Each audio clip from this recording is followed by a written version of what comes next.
Assalamualaikum warahmatullahi wabarakatuh. Selamat malam. Kami dari kelompok KPR alias kelompok pelajar rumahan akan mempresentasikan tentang hoaks dan literasi digital di era informasi. Sebelum kami memulai presentasi, izinkan saya untuk memperkenalkan anggota kelompok saya, yaitu terdiri dari saya Erika, ada Hairunisa, Sherly Hidayah, dan juga Sandy Jen. Kemajuan teknologi digital telah membawa perubahan besar dalam cara manusia berkomunikasi dan mengakses informasi melalui internet dan media sosial. Informasi kini dapat disebarkan secara real-time dan menjangkau audiens global hanya dalam hitungan detik. Teknologi digital juga memungkinkan setiap individu menjadi produsen informasi, sehingga partisipasi publik dalam penyebaran berita semakin tinggi.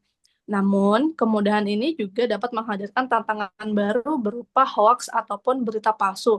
Fitur seperti forward atau share di media sosial membuat hoaks sangat mudah dan cepat menyebar, apalagi jika pengguna tidak memverifikasi kebenaran informasi tersebut sebelum dibagikan. Anonimitas di dunia digital juga mempermudah pihak-pihak tak bertanggung jawab untuk menyebarkan informasi yang menyesatkan tanpa takut terdeteksi. Akibatnya, hoaks dapat memicu keresahan, polarisasi sosial, bahkan konflik di dalam masyarakat. Kemajuan teknologi digital juga telah membawa perubahan besar dalam cara manusia. Oleh karena itu, di era kemajuan teknologi yang sekarang, literasi digital menjadi sangat penting agar masyarakat mampu memilah informasi yang benar dan tidak mudah terpengaruh oleh hoaks. Definisi hoak di sini menurut Kamus Besar Bahasa Indonesia atau KBBI, hoaks diartikan sebagai berita bohong atau informasi bohong.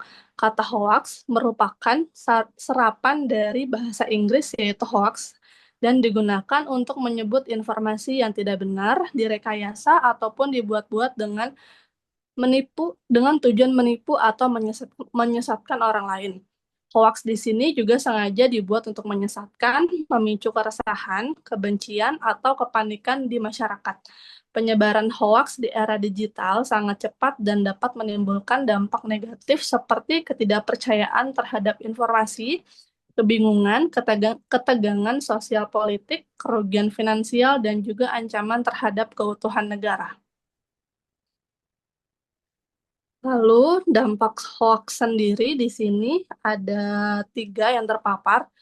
Dampak hoax di sini itu ada, saya jabarkan menjadi tiga, yaitu individu, masyarakat, dan juga demokrasi. Dampak hoax terhadap individu ini dapat menyebabkan kebingungan dan juga kesalahan dalam pengambilan keputusan karena informasi yang diterima tidak benar. Misalnya, seseorang yang percaya hoax tentang produk makanan berbahaya bisa mengalami kecemasan dan menyebabkan ketakutan tanpa dasar yang jelas. Selain itu, hoax juga bisa merusak reputasi individu jika mereka menjadi sasaran berita palsu. Lalu yang kedua, dampak hoaks terhadap masyarakat itu jauh lebih luas dan juga serius. Hoaks dapat menimbulkan keresahan dan ketidakpercayaan terhadap informasi resmi, baik dari media maupun pemerintah, sehingga masyarakat menjadi skeptis terhadap semua sumber informasi. Hoaks juga bisa memicu konflik sosial dan perpecahan, terutama jika menyangkut pada isu sensitif seperti agama, suku, dan juga politik yang berpotensi meningkatkan intoleransi dan ketegangan antar kelompok masyarakat. Selain itu, hoaks juga dapat menyebabkan kerugian finansial, misalnya melalui penipuan undian berhadiah atau lowongan kerja palsu yang merugikan korban secara materi.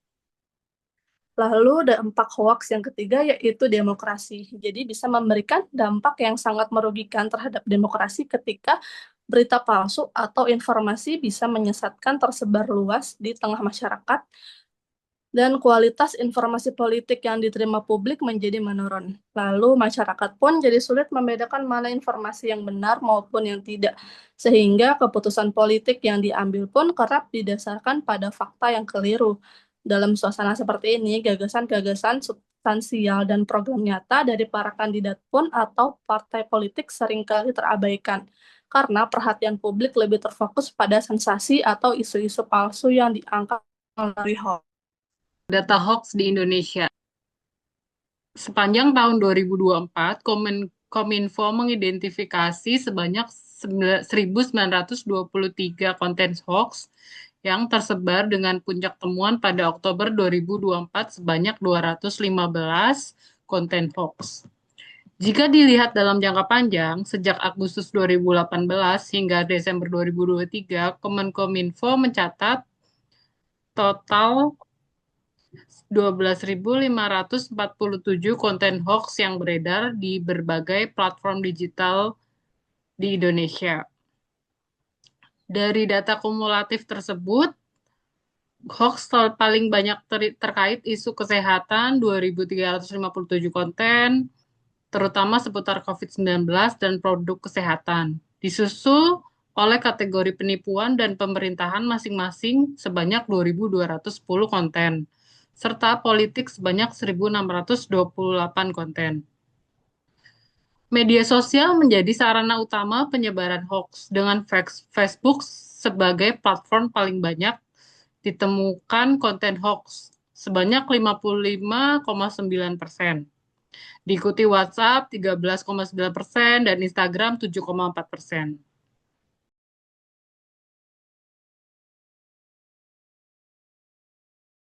Apa sih pengertian dari literasi digital? Literasi digital itu adalah kemampuan menggunakan teknologi dan internet untuk mencari, mengelola, dan menilai informasi dengan kritis dan bertanggung jawab. Bukan hanya soal bisa mengoperasikan perangkat, tapi juga soal berpikir kritis, menilai kredibilitas, dan bijak berinteraksi di dunia digital, termasuk aspek kognitif, sosial, dan etika. Next slide. Oke. 4 pilar utama literasi digital itu bisa disebut juga dengan CAB. Dengan CAB itu merupakan singkatan dari cakap digital, aman digital, budaya digital, dan etika digital. Nah, 4 pilar ini dikembangkan oleh Kominfo dan GNLD Siber Kreasi.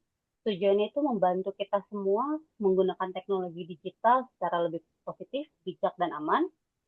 Lalu untuk 4 pilar CABET terdiri dari cakap digital ini merupakan kemampuan mengoperasikan teknologi, mencari, mengolah, dan membuat konten digital. Lalu ada aman digital. Aman digital ini berfungsi untuk menjaga keamanan data pribadi, dan waspada terhadap ancaman cyber. Lalu yang ketiga adalah budaya digital. Budaya digital ini membiasakan sikap positif, menghormati hak cipta, serta menghargai keberagaman di dunia digital. Dan pilar keempat yaitu adalah etika digital. Kesadaran akan tanggung jawab moral dan dampak perilaku kita di dunia online. Keempat pilar ini saling melengkapi agar kita dapat menjadi pengguna teknologi yang cakap, aman, berbudaya, dan beretika. Apakah penting sebuah literasi digital di era informasi? Literasi digital sangat penting di era informasi karena memungkinkan individu untuk mengakses, memahami, dan menggunakan teknologi serta informasi digital secara efektif dan bertanggung jawab. Dengan literasi digital, seseorang dapat memilah informasi yang benar dari arus informasi yang sangat besar dan beragam, sehingga terhindar dari hoax, misinformasi, dan manipulasi data yang merugikan.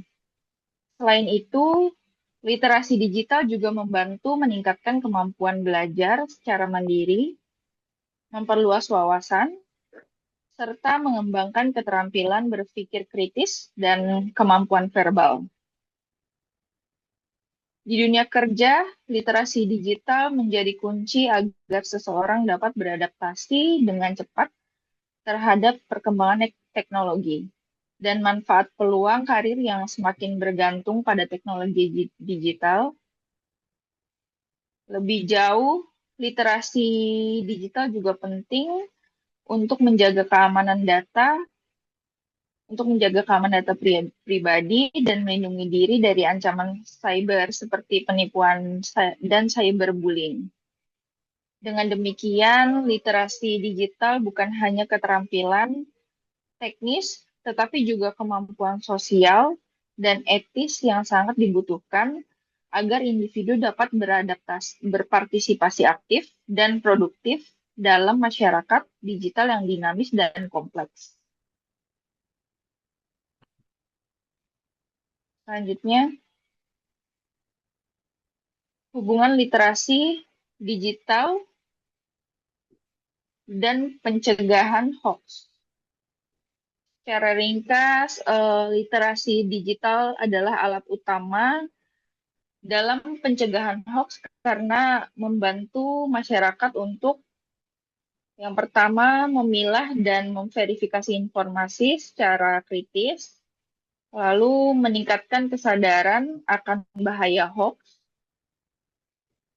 mengurangi penyebaran informasi palsu melalui media sosial, dan membangun sikap skeptis dan berpikir kritis terhadap informasi yang diterima.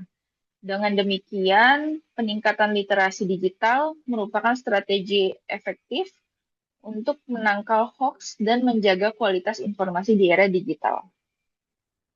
Sekarang gimana sih cara kita untuk meningkatkan literasi digital?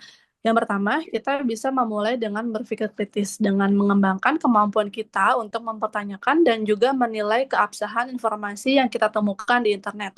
Tanyakan asal-usul informasi tersebut dari mana, siapa sumbernya, dan apakah sumber tersebut dapat dipercaya. Lalu yang kedua, menguasai teknik pencarian informasi. Dengan mempelajari cara menggunakan mesin pencari dengan efektif, memilih kata kunci yang tepat, dan mengenali tanda-tanda sumber informasi yang valid dan juga kredibel, bisa meningkatkan kemampuan kita dalam mencari informasi. Lalu yang ketiga, dengan memanfaatkan media sosial untuk belajar dan juga berkolaborasi. Gunakanlah media sosial secara produktif dengan mengikuti konten edukatif dari pembuat konten terpercaya dan gunakan platform tersebut untuk berdiskusi atau berkolaborasi. Lalu yang keempat, bisa mengikuti pelatihan dan juga workshop literasi digital. Ikuti pelatihan yang diselenggarakan dari sekolah, komunitas, ataupun lembaga lain untuk mendapatkan pengetahuan dan juga keterampilan praktis tentang literasi digital. Lalu yang kelima, bisa membangun kebiasaan membaca dan menulis digital. Membaca dari berbagai sumber digital secara rutin dan menulis secara konsisten, misalnya membuat catatan, blog, ataupun jurnal online akan mengasah kemampuan kita untuk berpikir kritis dan ekspresi digital. Lalu yang keenam, meningkatkan kesadaran tentang risiko digital. Pelajari tentang keamanan cyber, privasi data, dan cara menghindari penipuan online agar dapat menggunakan teknologi dengan aman dan juga bertanggung jawab. Lalu slide selanjutnya. Untuk slide selanjutnya di sini ada contoh studi kasus. Salah satu contoh hoax yang marak beredar di media sosial yaitu adalah klaim palsu mengenai bantuan sosial dari pemerintah sebesar 1,5 juta pada bulan Ramadan di tahun 2025 yang sempat viral di Facebook dan juga media sosial lainnya. Informasi ini menyebabkan menyesatkan masyarakat dengan mengatasnamakan program pemerintah yang sebenarnya tidak ada. Ajakan untuk berperan aktif. Di era digital yang penuh dengan informasi, peran individu dan masyarakat sangat krusial dalam menciptakan ekosistem informasi yang sehat dan bebas dari hoax. Sebagai individu, kita harus menjadi pengguna internet yang cerdas dan kritis dengan selalu memverifikasi informasi sebelum membagikannya. Tidak mudah percaya pada berita yang belum jelas sebenarnya adalah sikap yang sangat diperlukan. Selain itu, meningkatkan kemampuan literasi digital secara mandiri juga menjadi tanggung jawab setiap orang. Mengikuti pelatihan, membaca sumber terpercaya, dan menggunakan teknologi secara bijak atau akan membantu kita menjadi lebih waspada terhadap informasi palsu. Sementara itu, masyarakat memiliki peran besar dalam menciptakan lingkungan digital yang sehat. Masyarakat dapat membangun komunikasi literasi digital dengan membentuk kelompok belajar dan atau forum diskusi untuk saling berbagi pengetahuan dan pengalaman dukungan terhadap program edukasi literasi digital yang diselenggarakan oleh sekolah, lembaga, atau pemerintah juga sangat dibutuhkan agar kesadaran digital semakin meluas. Selain itu, masyarakat berperan menciptakan lingkungan digital yang positif dengan mendorong sikap saling menghargai dan bertanggung jawab dalam berinteraksi di dunia maya. Kolaborasi antar elemen masyarakat seperti tokoh masyarakat, media, dan organisasi sosial sangat penting untuk bersama-sama mengawasi dan menangkal hoax. Dengan peran aktif dan individu maupun masyarakat, kita dapat menciptakan lingkungan digital yang lebih sehat, aman, dan terpercaya. Mulailah dari diri sendiri untuk menjadi pengguna internet yang bijak dan sabarkan kebaikan informasi agar dampak positifnya dapat dirasakan oleh banyak orang. Kesimpulannya, hoax merupakan ancaman serius di era informasi yang dapat merusak kepercayaan, memicu konflik sosial, dan mengganggu stabilitas masyarakat. Lalu di tengah arus informasi digital, literasi digital menjadi kunci utama untuk menangkap penyebaran hoax. Dengan kemampuan literasi digital yang baik, masyarakat dapat memulai informasi dengan kritis, memverifikasi kebenaran, serta menggunakan teknologi secara aman dan bertanggung jawab. Karena itu, peningkatan literasi digital harus menjadi prioritas bersama, baik melalui pendidikan formal, pelatihan, maupun kampanye kesadaran publik. Dengan demikian, kita dapat membangun masyarakat yang cerdas, kritis, dan mampu berperan aktif dalam menjaga kualitas informasi demi terciptanya kehidupan sosial dan demokrasi yang sehat. Demikian presentasi dari kami, kelompok pelajar rumahan. Semoga apa yang kami sampaikan bermanfaat dan dapat menambah wawasan kita semua. Terima kasih atas perhatian dan waktunya.